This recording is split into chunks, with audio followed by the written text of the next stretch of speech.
ನಮಸ್ಕಾರ ಸ್ನೇಹಿತರೆ. ಭಾರತ ಮತ್ತು ಇಂಗ್ಲೆಂಡ್ ನಡುವಿನ ಮೊದಲ ಟೆಸ್ಟ್ ಪಂದ್ಯ ನಾಳೆ ಜನವರಿ 25ರಿಂದ ಹೈದರಾಬಾದ್ನಲ್ಲಿ ಶುರುವಾಗಲಿದೆ.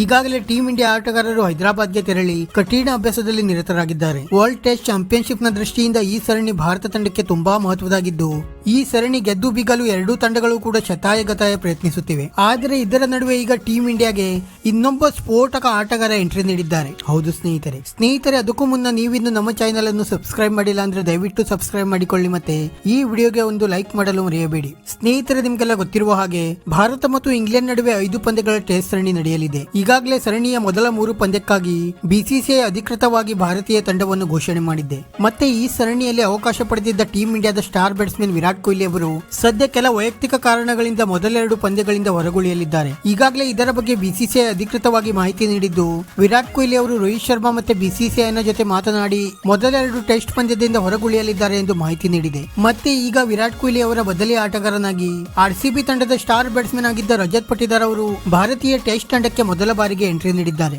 ಹೌದು ಸ್ನೇಹಿತರೆ, ಇತ್ತೀಚೆಗೆ ರಜತ್ ಪಟಿದಾರ್ ಅವರು ಸೌತ್ ಆಫ್ರಿಕಾ ವಿರುದ್ಧ ನಡೆದ ಏಕದಿನ ಸರಣಿಯಲ್ಲಿಯೂ ಕೂಡ ಟೀಂ ಇಂಡಿಯಾಗೆ ಆಯ್ಕೆಯಾಗಿದ್ದರು. ಆದರೆ ಕೆಲವು ದಿನಗಳ ಹಿಂದೆ ಇಂಗ್ಲೆಂಡ್ ಲಯನ್ಸ್ ವಿರುದ್ಧ ನಡೆದ ಪಂದ್ಯದಲ್ಲಿ ಭಾರತದ ಎ ತಂಡದ ಪರ ಕಣಕ್ಕಿಳಿದಿದ್ದ ರಜತ್ ಪಟಿದಾರ್ ಅವರು ಭರ್ಜರಿ ಶತಕ ಸಿಡಿಸುವ ಮೂಲಕ ಬಿಸಿಸಿಐನ ಗಮನ ಸೆಳೆದಿದ್ದರು. ಆದ್ದರಿಂದ ಈಗ ವಿರಾಟ್ ಕೊಹ್ಲಿ ಅವರ ಬದಲಿ ಆಟಗಾರನಾಗಿ ರಜತ್ ಪಟಿದಾರ್ ಅವರಿಗೆ ಭಾರತೀಯ ಟೆಸ್ಟ್ ತಂಡದಲ್ಲಿ ಮೊದಲ ಬಾರಿಗೆ ಅವಕಾಶ ನೀಡಲಾಗಿದೆ. ಸ್ಫೋಟಕ ಬ್ಯಾಟ್ಸ್ಮನ್ ಆಗಿರುವ ರಜತ್ ಪಟಿದಾರ್ ಅವರು ಕಳೆದ ಕೆಲ ದಿನಗಳಿಂದ ಭರ್ಜರಿ ಫಾರ್ಮ್ ನಲ್ಲಿ ಕಂಡು ಬರುತ್ತಿದ್ದಾರೆ. ಸದ್ಯ ಭಾರತ ತಂಡಕ್ಕೆ ಆಯ್ಕೆಯಾಗಿರುವ ರಜತ್ ಪಟಿದಾರ್ ಅವರು ಇಂಗ್ಲೆಂಡ್ ವಿರುದ್ಧ ಯಾವ ರೀತಿ ಪ್ರದರ್ಶನ ನೀಡುತ್ತಾರೆ ಎಂದು ಕಾದು ನೋಡಬೇಕಾಗಿದೆ. ವಿಡಿಯೋ ಇಷ್ಟ ಆಗಿದ್ದರೆ ಲೈಕ್ ಮಾಡಿ, ಮತ್ತೆ ಚಾನೆಲ್ ಅನ್ನು ಸಬ್ಸ್ಕ್ರೈಬ್ ಮಾಡಲು ಮರೆಯಬೇಡಿ.